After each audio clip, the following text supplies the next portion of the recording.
जय गुरु जी संगत जी। ओम नमः शिवाय। शिवजी सदा सहाय। ओम नमः शिवाय। गुरु जी सदा सहाय। संगत जी, आज इस सत्संग के थ्रू हम उस दिन की बात करेंगे, वो दिन 31 मई 2007, जब गुरु जी ने समाधि ले ली थी। चलिए सत्संग शुरू करते हैं और जानते हैं कि वो दिन कैसा रहा संगत के लिए और उस दिन हुआ क्या था। 31 मई 2007 की वो एक सामान्य सुबह थी। सुबह के 6 से कुछ समय पहले मैं गोल्फ खेलने के लिए जा रहा था, जब मुझे सिंगला अंकल का फ़ोन आया। उन्होंने मुझे बताया कि गुरुजी अस्वस्थ हैं और गुड़गांव की संगत को उनके लिए प्रार्थना करनी है। हाँ जी संगत जी, सिंगला अंकल ने कमांडर अंकल को फ़ोन करके बोला था कि गुरुजी अस्वस्थ हैं और गुड़गांव की संगत को उनके लिए प्रार्थना करनी है। बहुत सारे विचारों ने मेरे मन को विचलित कर दिया। गुरुजी हमारे भगवान और स्वामी हैं। वो हम सब का ख्याल रखते हैं। हमारा वजूद भी उनकी वजह से है। वो अस्वस्थ हैं और हमें उनके लिए प्रार्थना करनी चाहिए। इन सब बातों का कोई तथ्य या मायने समझ ही नहीं आ रहा था। इस परिस्थिति में जब अपना मत परिवर्तित करके सोचा तो लगा कि शायद यह गुरुजी की हम सबको दी हुई कोई परीक्षा है। मैं घर आया और गुड़गांव संगत को एसएमएस के द्वारा संदेश भेज दिया। हर संगत ने चुपचाप से मंत्र जाप करना शुरू कर दिया। यह मुझे बाद में पता चला। यह जाप लगभग 30 से 45 मिनट तक चला।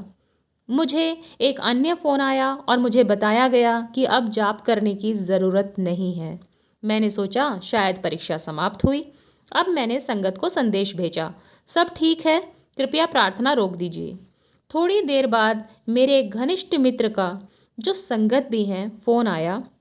उन्होंने कहा, भाई जी गुरुजी चले गए। इससे पहले मैं उनकी कही बात का अर्थ समझ पाता, उन्होंने कहा कि गुरुजी अब नहीं रहे। मैं अपनी पत्नी के साथ रसोई घर के पास खड़ा था। मैंने उसकी तरफ मुड़कर वही शब्द दोहरा दिए। वो मेरी ओर भागी और मुझे कसकर गले लगाकर बोली, अब हमारा क्या होगा?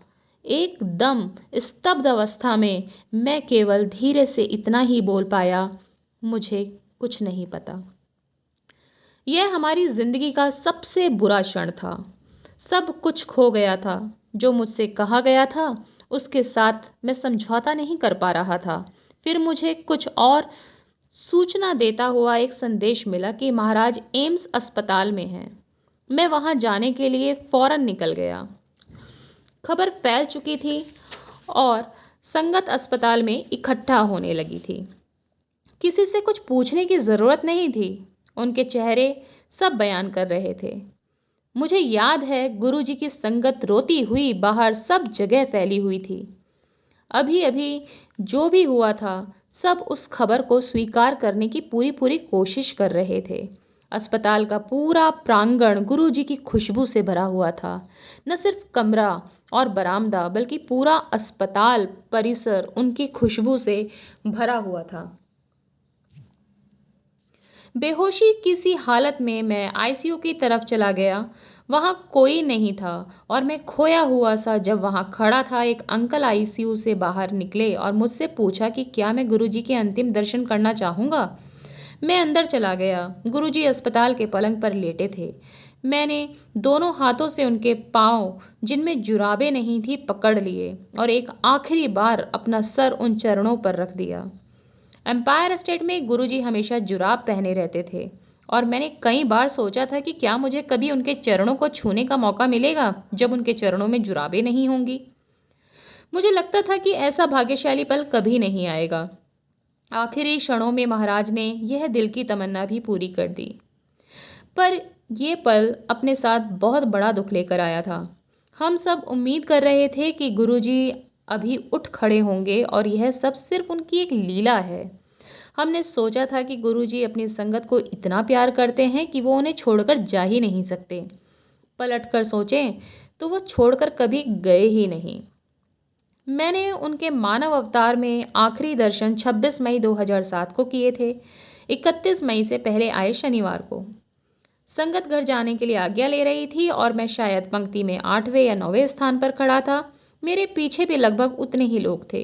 गुरुजी बाईं ओर झुके और मुझे देखते हुए बोले, कमांडर, घर जाओ। मैं उनके चरण छूना चाहता था, पर उनकी आज्ञा के कारण वहीं दूर से मैंने माथा टेका, उनको देखा भी नहीं और चला गया। महाराज ने अपने लिए और अपनी संगत के लिए क्या सोच रखा था, इसका कोई भी अंदेशा नहीं था। पिछले कई महीनों से कई बार हम गुरुजी के जाने के फैसले के बारे में सुन चुके थे। वास्तव में मई 2007 में उन्होंने काफ़ी संगत को कहा कि वो यहाँ पर केवल इसी महीने के आखिरी तक ही हैं। मैं भी अधिकांश संगत की तरह यही समझा कि शायद गुरुजी पंजाब चले जाएंगे, जहाँ वो काफ़ी खुश और निश्चिंत रहते थे। जब गुरुजी दिल्ली में होते तो ऐसा नहीं होता था। मैंने अपनी पत्नी के साथ यह बात की कि शायद अब हम गुरुजी से हर शनिवार को ना मिल पाएं, लेकिन हम महीने में एक बार उनसे मिलने पंजाब जाया करेंगे। मेरी पत्नी मेरी इस बात से सहमत हो गई थी। बहुत लंबे समय तक संगत शोक में डूबी रही। मेरी पत्नी के स्वप्न में गुरुजी 30 मई 2007 को आए थे। उसने देखा गुरुजी हॉल के बीचों बीच बैठे हैं, अपने आसन पर नहीं, और उन्होंने वो ही कपड़े पहने हुए थे जो आखिरी दिन यानी 31 मई को पहने हुए थे। वो गुरुजी के पास बैठना चाहती थी, पर गुरुजी ने उसे बाहर जाने को कहा।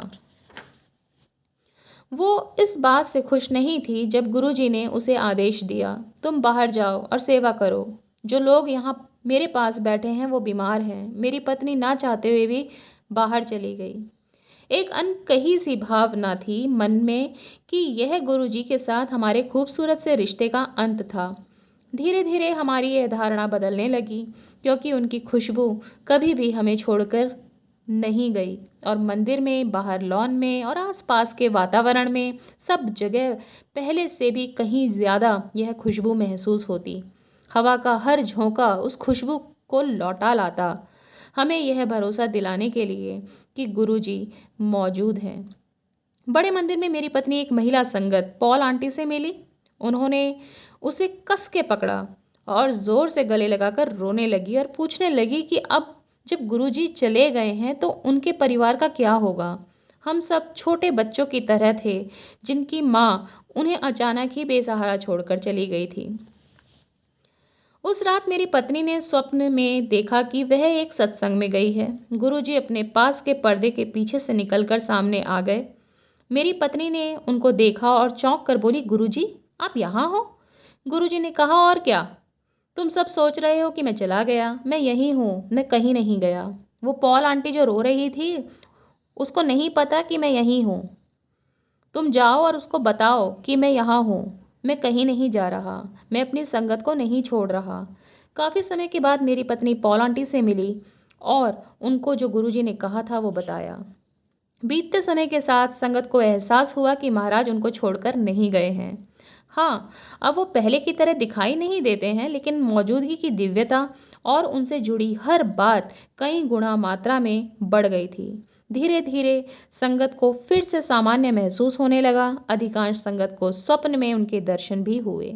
जो अनुयायी बाद में संगत में जुड़े, उनको असाधारण रूप से जल्दी ही आशीर्वाद प्राप्त होने लगे। एक तरफ तो आज गुरुजी मानव चोले में हमारे साथ नहीं हैं, दूसरी तरफ हमें हर समय हर वक्त अपने आसपास उनकी मौजूदगी का एहसास रहता है। गुरुजी अब भी यहीं हैं, उनकी दिव्य ज्योति यहाँ है, उनके आशीर्वाद यहाँ हैं, वो कहीं नहीं गए हैं। गुरुजी ने हमारा हाथ छोड़ देने के लिए नहीं पकड़ा था। एक बार जब हमें यह एहसास हो गया तो दर्द धीरे धीरे खत्म होने लगा। बहुत वक्त लगा, पर दर्द खत्म हो गया। हम सब इतने भाग्यशाली हैं। मेरी पत्नी और मैं अक्सर ही खुद से पूछते हैं कि जब से हमने गुरुजी के चरण कमलों में शरण ली, तब से हमारी जिंदगियां कितनी बदल गई। कैसे हमारा जीवन स्तर हमारी सोच से भी बेहतर हो गया, कैसे खुशियां हमारे दरवाजे तक आ गई, कैसे हम इतने समृद्ध और स्वस्थ हो गए। समाज में इतनी इज्जत बढ़ गई, हमारे बच्चे भी अपनी ज़िंदगी में अच्छा कर रहे हैं, और यह सब कुछ सिर्फ और सिर्फ गुरु जी की ही कृपा की वजह से संभव हुआ है। अगर हम उनके द्वार पर नहीं आते, हमारी जिंदगियां मुरझाई हुई, बासी और उदास, स्वयं दुखी और दूसरों को दुख देती हुई किसी अंधेरे कोने में खो गई होती।